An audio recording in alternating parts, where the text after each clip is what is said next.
So ayan guys, good morning. Welcome back to my YouTube channel. So andito tayo sa bahay, magme-maintenance tayo ng motor natin kasi kailangan natin 'yan para iwas disgrasya. So ngayon guys, natanggal ko na aking caliper. I-maintenance natin siya kasi medyo mahina ng preno. Kaya ayun, natanggal natin yung brake pad para ma-check natin kung anong problema. Ayan.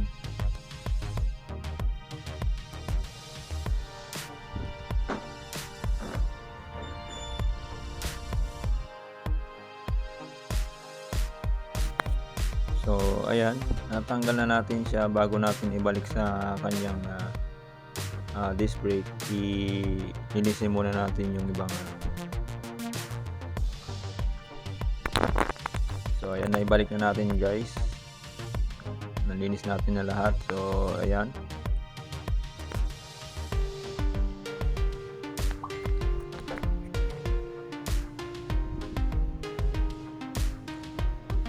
So ang paghihigpit guys ng nut natin is ikatamtama lang para hindi siya malustred.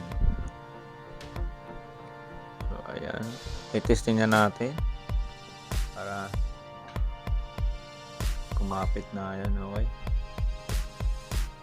So ngayon naman guys, adjust natin yung kadena kasi maluwag na, mga bumaklas na sa kanyang sprocket.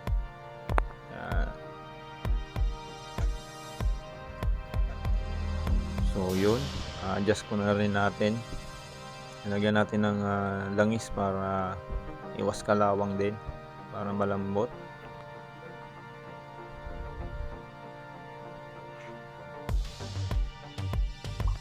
Ano, and there you go. Konting linis.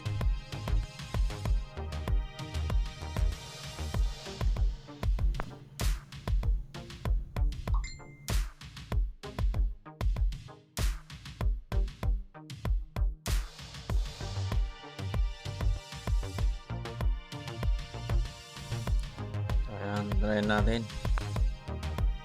Yan, goods. So dito naman tayo guys sa front disc brake natin. Maintenance naman natin siya. Tatanggalin ko ulit yung caliper. Ayan, natanggal na natin. Tatanggalin ulit natin yung brake pad.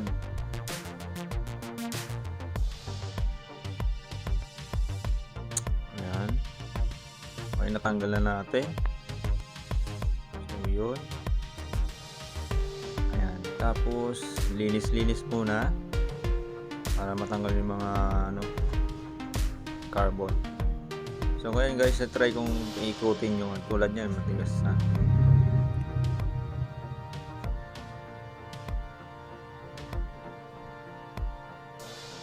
Pinaikot-ikot ko kasi matigas na siya. So ayan, nilinis muna natin yung caliper, tapos nilagyan natin ng grasa para malambot siya pag pinupush dun sa para makapit. So ayan, naiikot na natin yan.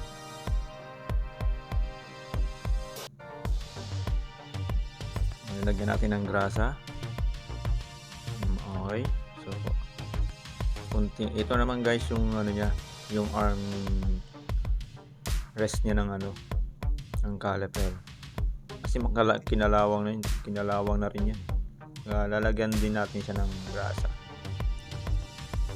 So yun, lagyan natin ng grasa para malambot.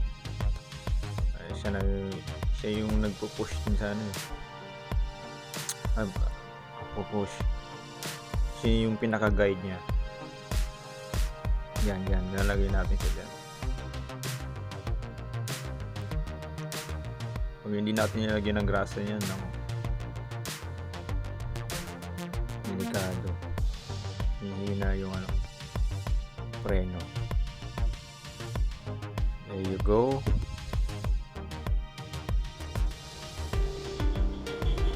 Okay. Ayan.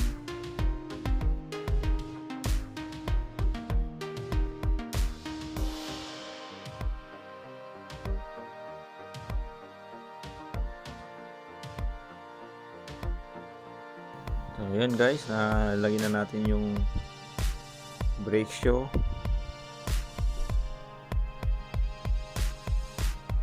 There you go. Nalinis na rin ang lahat.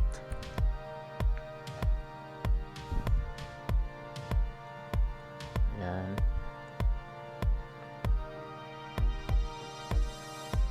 Ayan. Lagyan natin ng grasa yung nut nya.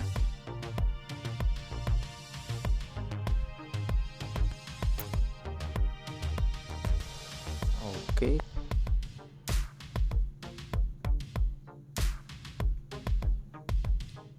So ayan, konting linis. So yun, binalik na natin sa disc brake na yung caliper, and then ano na lang, ayan, konting higpit. So yun, push and brake, and then yan, try natin kung okay na siya. Yun, yan, malakas na yan, malakas na yung preno natin dyan sa likod at sa harap. So yun, try natin patakbuhin para makita natin yung malakas ang preno.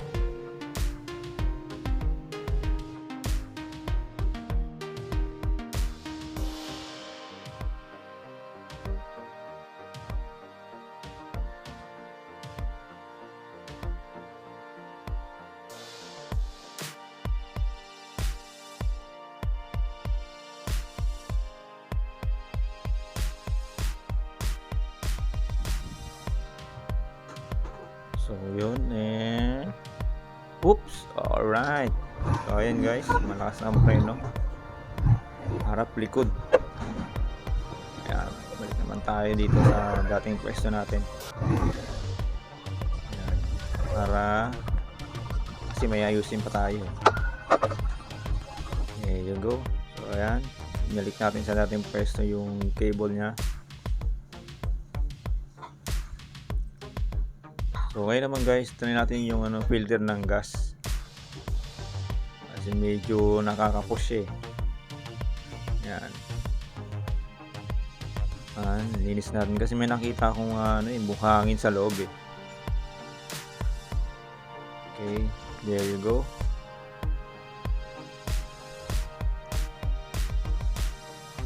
So, ayan. So dito naman tayo guys sa ayan, so yung spark plug pala. So tatanggalin muna natin yung spark plug nya. So mamaya na pala ngayon. So dito muna tayo sa ating stoplight. Okay. Check muna natin kung natatanggal yung kasi kukunin ko yung tools niya. Ayan, ngayon guys, tatanggalin natin yung Pondi na kasi pondi na yung stoplight niya. Yung dinagdag ko. So ayan. Ay natanggal na natin. Ito yung binili natin na bago na matagal ko na hindi nakabit. So ngayon lang kakabit natin. Ayan. Additional stoplight yan. Okay. So ayan guys, nakabit na natin. Gumana na. So yung wire nilagyan natin ng sealed para hindi siya pasukin ng tubig.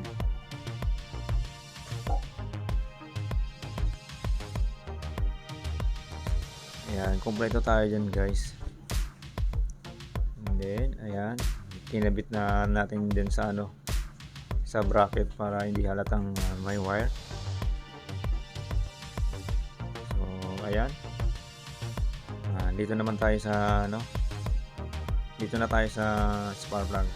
Check natin kasi namamatay na siya So ayan, tanggal na natin yung spark plug. So nakita natin maganda naman yung sunog ng spark plug natin. Nilinis natin, tinanggal natin yung carbon. Yun, medyo malayo na talaga yung nya, yung pin yan dun sa kaya nilapit-lapit natin. Kanipis lang ng ng lagari ng bakal dapat. huwag nyong ilapit dun sa pinakaano kasi talaga mamamatay siya. So ayan, nilagyan natin ng grasa yung thread niya para iwas kalawang saka mabilis matanggal. So ayan, binalik na natin guys.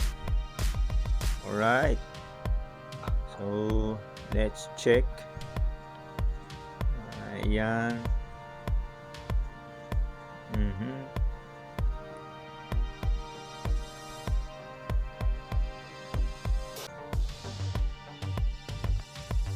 Ayan eh.